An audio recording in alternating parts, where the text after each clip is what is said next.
أما بعد فأعوذ بالله من الشيطان الرجيم بسم الله الرحمن الرحيم ولا يطؤون موطئا يغيظ الكفار فقال تعالى ولا تهنوا ولا تحزنوا وأنتم الأعلون إن كنتم مؤمنين আমরা সকলেই এই বিষয়টা জানি যে আমরা এখানে একত্রিত হয়েছি একটা প্রতিবাদের জন্য।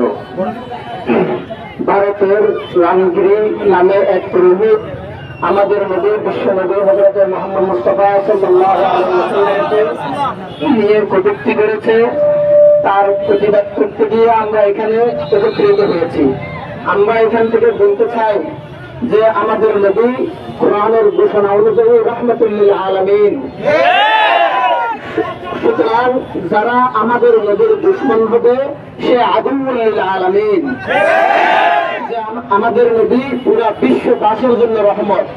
সুতরাং যারা আমাদের নবীর দুশমন, যারা আমাদের নবীকে নিয়ে কটূক্তি করে সে পুরা বিশ্ববাসীকে নিয়ে কটূক্তি করে, আমাদের শত্রু। এই জন্য আমরা তার অবশ্যই তার দৃষ্টান্তমূলক শাস্তির দাবি করছি। 2 নম্বর বিষয়, আমি আমাদেরকে যে বিষয়টা খেয়াল রাখা দরকার মনে করি সেটা হলো ভারতে রাসূলুল্লাহ সাল্লাল্লাহু আলাইহি ওয়াসাল্লামকে নিয়ে কটূক্তি করেছে। এখন আমাদের করণীয় কি, এই বিষয়টা আমাদের খেয়াল করা দরকার। এরকম আমরা যদি একটা মিছিল করলাম, মিছিল করে শেষ করে দিলাম, তাহলে এটাতে কি আমাদের নবী নিয়ে কটূক্তি করা বন্ধ হয়ে যাবে? যাবে না। আমাদেরকে আজ থেকে ভাবতে হবে যে এটা আমাদের আন্দোলনের শুরু, শেষ নয়। আমরা আজ থেকে নতুন ভাবে এই বিষয়ে রাসূলুল্লাহ সাল্লাল্লাহু আলাইহি ওয়াসাল্লামের মান ইজ্জত রক্ষার জন্য ঝাঁপিয়ে পড়া শুরু করেছি। আমরা শেষ করি নাই। আমাদের শেষ হবে যতক্ষণ পর্যন্ত বাংলাদেশে সহ পুরো বিশ্বের মধ্যে আন্তর্জাতিকভাবে রাসূলুল্লাহ সাল্লাল্লাহু আলাইহি ওয়াসাল্লামের কটূক্তিকারীদের বিরুদ্ধে আইনানুগ ব্যবস্থা নেওয়া হবে না, ততক্ষণ পর্যন্ত আমাদের আন্দোলন শেষ হবে না। এটার জন্য আমাদেরকে একদম নিয়মিতভাবে, নিয়মতান্ত্রিক ভাবে আমাদেরকে আন্দোলন চালিয়ে যেতে হবে। আন্দোলন শুধু আমরা বক্তব্য দেওয়া, মিছিল করা, মিটিং করার নাম নয়। আমাদেরকে এখন থেকে এই প্রতিজ্ঞা নিয়ে এখান থেকে যেতে হবে যে আমরা আমাদের জীবিত থাকতে যেন রাসূলুল্লাহ সাল্লাল্লাহু আলাইহি ওয়াসাল্লামের কটূক্তিকারীদের বিরুদ্ধে দৃষ্টান্তমূলক ফাঁসির শাস্তি দেখে যেতে পারি। এটার জন্য আমাদেরকে কি করতে হবে? আমাদেরকে 2টা কাজ করতে হবে। 1 নম্বর, আমি শেষ করে দিচ্ছি।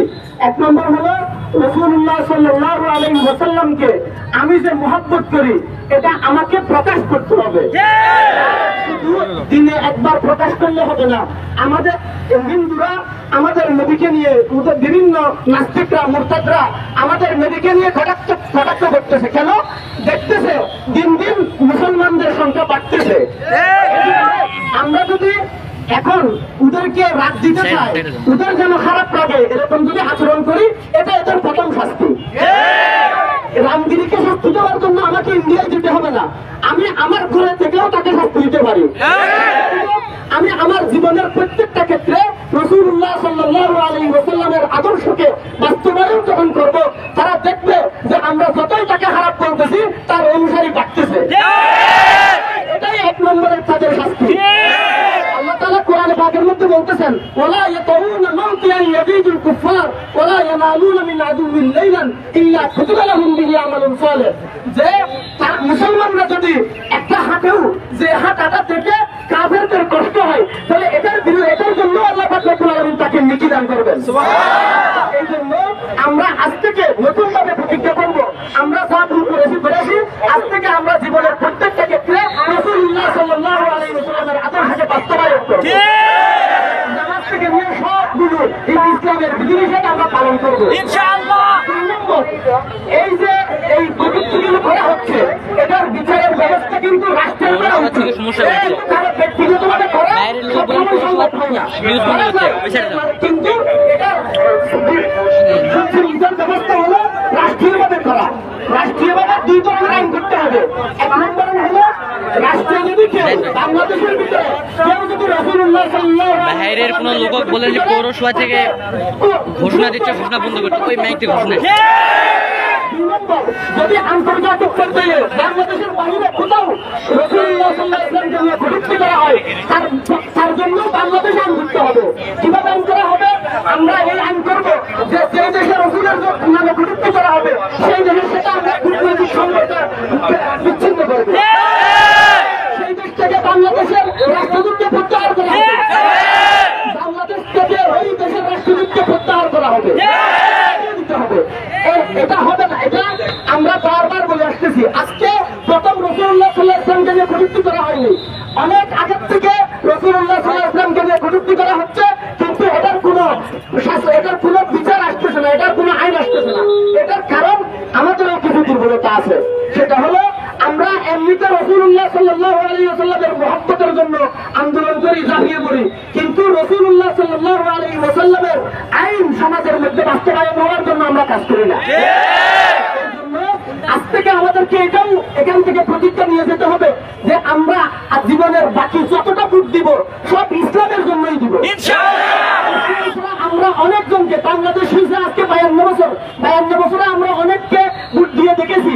এই ইসলামী মাইন্ডের, ওই মাইন্ডের, সেই মাইন্ডের হাজার হাজার রকমের দলকে আমরা ভোট দিয়ে দেখেছি। তারা সব কিছু করেছে, তাদের বাড়ি করেছে, গাড়ি করেছে, নালি করেছে, আমাদের নবীর জন্য, ইসলামের জন্য কিছুই করেছে। কিছু করে নাই, কোন নাস্তিক দলও কিছু করে নাই। আমাদেরকে এখান থেকে প্রতিজ্ঞা নিয়ে দিতে হবে আমরা আজ থেকে কোন অনিসলামিক দলকে, ইসলাম নিয়ে যারা কথা বলে তারা ছাড়া অন্য কোন সেকুলার দলকে কোন একটা দিনও দিব না। আমাদেরকে তৌফিক দান করেন। আলহামদুলিল্লাহ রাব্বিল আলামিন।